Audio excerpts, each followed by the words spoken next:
Bonsoir tout le monde, je voulais vous faire une vidéo sur le végétarisme. Pas du tout pour vous vendre le concept, ni pour me vanter de quoi que ce soit, mais juste parce qu'il y avait des constats assez intéressants dans cette expérience et je voulais vous le partager. Je lis mes notes qui sont sur le côté en même temps. Premier point, c'est que je suis assez heureuse d'y être parvenue. Dans le sens où ça faisait plusieurs années que je voulais arrêter de manger de la viande et je recraquais facilement. En fait, c'est quand on arrête d'en manger qu'on se rend compte à quel point on en est accro.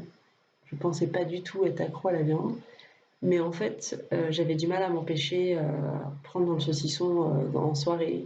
J'avais du mal à m'empêcher de je suis au restaurant, il y a de la bonne bavette, ah allez, tant pis pour une fois. Voilà, ça c'était des choses que j'avais encore du mal et j'avais des automatismes qui étaient vraiment ancrés, réels. Ça a mis du temps pour arriver à défaire tout ça. Je dirais que là, je commence à peine à y arriver au bout d'un an et demi. C'est-à-dire que hier, j'ai croisé mon chéri avec son pâté, son couteau, en train de se faire des petites tartines. Avant, ça m'aurait donné super envie. L'odeur du pâté, ça me donne super envie. J'adore ça. Et là, ben, en fait, ça m'a dégoûté. L'odeur, j'ai fait ah, mais en fait, c'est beaucoup trop fort.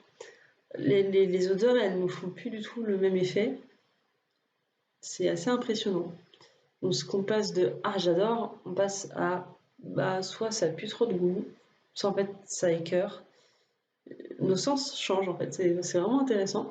Et même en matière de gustatif, euh, les viandes, avant j'adorais ça, on va dire, hein, assez. J'en mangeais. En fait, j'ai dit une grosse viandarde quand j'étais petite. Et maintenant, je trouve ça caoutchouteux. Je trouve que ça n'a pas de goût. C'est pas très agréable en bouche. Voilà. Donc je suis contente d'être arrivée à ça. Alors pour les gros viandards, vous allez me dire, bah c'est bien pour toi, mais en fait moi j'ai pas envie d'être dégoûtée par la viande, ce que je comprends complètement. Mais c'est juste pour conscientiser qu'en fait, si on se déshabitue de quelque chose, en fait après on n'a plus forcément, on ressent plus le besoin ou l'envie d'en prendre. Donc voilà, ça coûte quand même moins cher de moins manger de viande, donc c'est moi je prends en plus. C'est plus écolo. Et puis, moi qui travaille avec les animaux et qui affiche partout j'aime les animaux, il faut respecter les animaux, ben, finalement, je me sens aujourd'hui plus en phase avec mes valeurs, plus en phase avec moi-même, plus en phase avec les animaux, que d'arrêter de les manger. Alors, le deuxième constat, c'est que j'ai arrêté de manger de la viande. Ce qui est intéressant, c'est qu'avant, quand je disais ça, les gens comprenaient bien que c'était de la viande terrestre. Maintenant, les gens me disent, bah attends, tu manges du poisson, le poisson c'est de la viande aussi. Et ça, jamais j'en avais entendu parler avant. C'est-à-dire que oui, j'ai bien conscience que une baleine, un requin, un poisson, c'est aussi important qu'une vache, qu'un cochon, qu'un chien, qu'un chat, qu'une tortue. Enfin voilà, tous les animaux sont égaux à mon sens. Maintenant, c'est pas parce que je mange du poisson que je le sous-estime par rapport aux autres animaux. C'est juste qu'en fait, je ne veux pas tout arrêter d'un seul coup et je pense même que je ne peux pas. Là, ça fait un an et demi que j'ai arrêté la viande et encore, j'ai eu des petits craquages. Pas beaucoup, mais ça a pu m'arriver. Par exemple, vous êtes en soirée, il y a des énormes plateaux de charcuterie et un plateau de fromage. À un moment donné, j'ai faim. Voilà, donc j'ai pris un peu dans la charcuterie. Ouais, parce que j'ai faim. Mais ça m'a pas du tout refait craquer ou du coup je me suis mise à remanger de la viande et tout. Enfin, non, ça j'ai pas eu.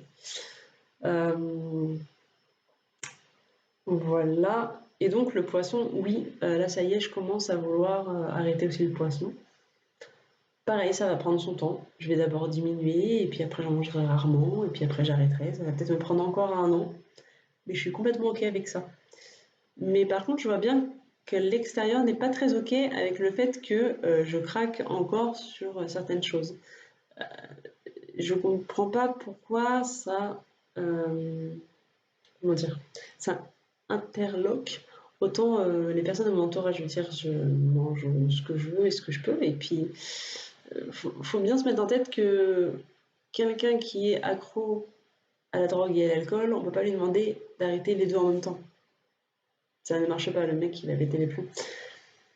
Alors évidemment, je ne vais pas péter un plomb, mais je vais avoir des manques et je veux pas ressentir le manque. Pour moi, si je ressens le manque, c'est que mon corps a besoin. Donc il faut que j'y aille petit à petit pour pas être dans le besoin, la recherche de mon corps, où j'avance ça petit à petit, et pour parvenir à vraiment y arriver. Parce que en fait, si j'arrête du jour au lendemain, c'est sûr que je vais reprendre après, et je vais reprendre de plus belle plus que d'habitude. Alors que là, si je laisse un temps euh, où petit à petit, je vais réduire ma dose, bah, il y a plus de chances que j'y parvienne sur le long terme en fait. Voilà pourquoi je ne m'arrête pas tout de suite de tout manger. Voilà. Euh, Qu'est-ce que je peux dire d'autre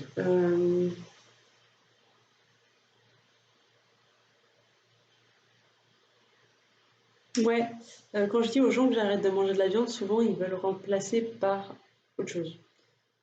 Alors, par contre, très gentil, hein, merci beaucoup déjà d'accepter que je mange pas de viande, d'essayer de remplacer par autre chose. Je trouve ça trop mignon. Au niveau de l'intention, vraiment merci. Juste, je cherche pas forcément à remplacer par autre chose. C'est-à-dire que on est en Occident, faut pas oublier que souvent on mange beaucoup plus que ce qu'on a besoin. La nourriture, elle est plus synonyme de gourmandise plus que de besoin réel dans notre société à nous. Donc, manger moins, c'est pas grave. Vous allez me dire, oui, mais du coup, Amélie, t'es déjà pas bien grosse. Et bien, figurez-vous que j'ai pris 3 kilos depuis que je suis végétarienne. Donc, je pense pas que c'est un rapport. J'aime toujours la crème fraîche, le fromage, les pommes de terre. Mais par contre, je fais toujours attention à mon alimentation. Ça ne bouge pas, ça a toujours été le cas. Voilà. Donc, je fais attention à manger assez de légumes et compagnie. Donc, oui, je prends pas beaucoup de poids, mais c'est parce que je régule euh, je régule entre ce que je mange et ce dont j'ai besoin. Qu'est-ce que j'ai d'autre? Moi, ça me permet d'aller chercher d'autres recettes. On réapprend à cuisiner, c'est trop bien.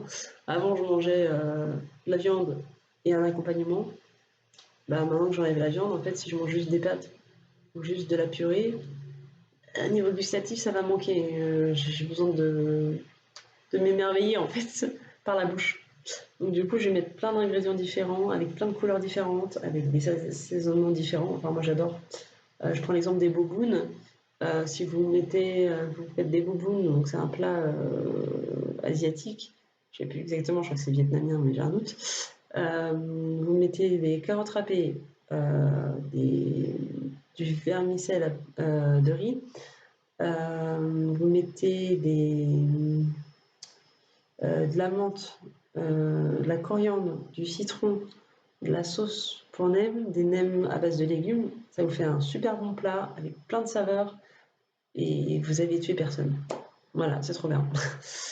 Donc voilà, ça je recommande les bobounes, mais il y a plein de plats comme ça qu'on peut se faire qui sont hyper bons.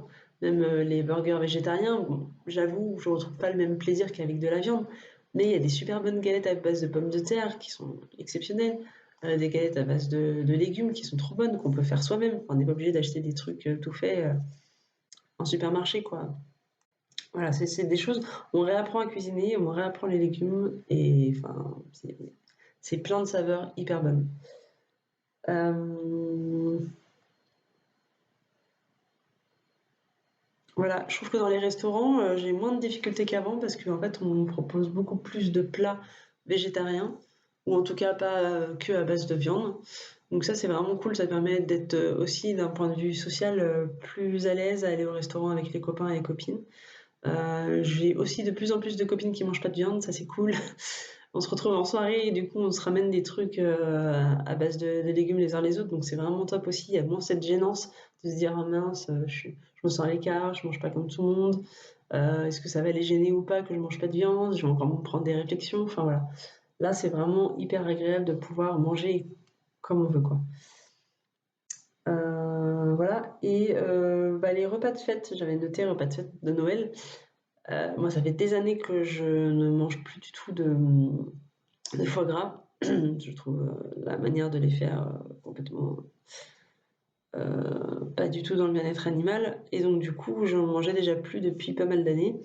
Ça fait bien 3-4 ans que je mange plus de dinde et de viande à Noël parce que je veux pas participer à cette boucherie. Enfin, ce que moi je ressens comme une boucherie. Je trouve que la viande, elle a, comment dire, on utilise beaucoup la viande. Non, c'est l'inverse. On utilise beaucoup les fêtes pour faire manger de la viande, pour faire consommer de la viande. Noël, il faut une dinde. Pâques, il faut le mouton ou l'agneau. L'été, il faut de la charcuterie et les grillades. Enfin, tout est fait pour que il faut consommer de la viande, il faut consommer de la viande, il faut consommer de la viande. Je ne suis pas d'accord. Voilà, les raclettes aussi l'hiver. Enfin, c'est de la boucherie. On se rend pas compte à quel point on est impacté par la pub, par les grandes surfaces pour acheter de la viande. Enfin, tout est bon prétexte à acheter de la viande. Et je refuse de rentrer là-dedans depuis pas mal d'années. Donc, tout ça pour dire qu'à Noël, par contre, comme je mangeais plus de viande depuis quelques années, ça faisait quelques années que j'avais encore faim en rentrant du repas de Noël. Et j'avais pas gustativement été très séduite, quoi. Parce que, alors même si j'adore les marrons et les- la purée que fait ma grand-mère, les endives aussi, c'est trop bon. Mais ça me manquait d'un truc. Par exemple, pendant que tout le monde mangeait le foie gras, moi je mangeais rien.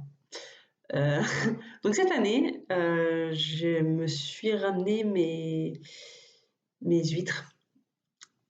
J'ai eu mal au cœur de les tuer, ça fait toujours compliqué, mais je me dis comment je les ai tuées par moi-même. Et donc, quelque part, je les ai entre guillemets méritées. J'ai fait toutes mes prières pour elles, je les ai remerciées de me nourrir pour ce jour important. Voilà, mais je me suis sentie quand même plus en phase et plus dans un esprit de partage aussi, parce que de pas partager l'entrée avec ma famille, j'avais l'impression de me rejeter moi-même de ce repas et des autres, alors que pour moi c'est important que ce soit familial, qu'on soit tous ensemble et qu'on partage. Donc évidemment j'ai proposé des huîtres autour de moi, il y en a quelques-uns qui en ont pris, mon chéri m'a accompagné. Mais voilà, c'est fou comme ça impacte et le plan social et le plan financier. Euh, et notre rapport à nous-mêmes, notre rapport à notre environnement, c'est vraiment important. Moi, je me rends compte que vraiment, j'achète plus du tout de viande, j'en consomme plus.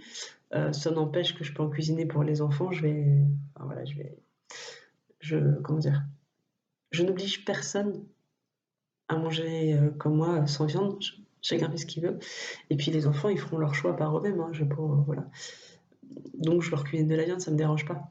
Mais moi, j'en achète plus et je suis contente du fait de ne plus en acheter, de ne pas participer à l'achat de la viande, ne pas participer du coup aux abattoirs, etc. Voilà. Vous allez me dire, mais tu cuisines de la viande pour tes enfants et tu nous dis que tu n'en achètes pas. C'est mon chéri qui l'achète. C'est leur papa, je suis pas la maman. Voilà, bref, tout ça pour dire que c'est une belle expérience. Je suis très contente de le faire. J'ai plus du tout, mais plus du tout envie de faire machine arrière. Pas du tout envie de me remettre à manger de la viande. Donc j'en suis très contente. Et je me sens plus en phase avec moi-même par rapport à ça. Si vous avez des gens dans votre entourage qui essaient d'arrêter de manger de la viande, mais qui parfois recraquent, s'il vous plaît, ne les jugez pas. Ils font ce qu'ils peuvent. C'est pas évident du tout d'arrêter. Encore une fois, c'est là qu'on se rend compte que c'est un peu de la drogue en fait. Et la drogue, on n'arrête pas d'un seul coup. Voilà. Donc soyez gentils avec eux et au contraire, encouragez-les à, si ça les rend heureux et s'ils y voient quelque chose de positif pour eux, autant les encourager. Comme ça qu'ils y arriveront le mieux. Bonne soirée à tous. Ah, et vous trouverez maintenant dans mes stories des petites recettes végé que je me fais moi-même, si ça peut vous inspirer. Voilà. Et puis pour lutter sur les les faux, comment dire? Quand on dit: «Oui, la bouffe végétarienne, tu manges pas de viande, donc tu manges que des graines et des légumes», non. Et puis il y a des plats super bons, en fait. Donc non, c'est pas fade d'arrêter de manger de la viande. Bonne soirée.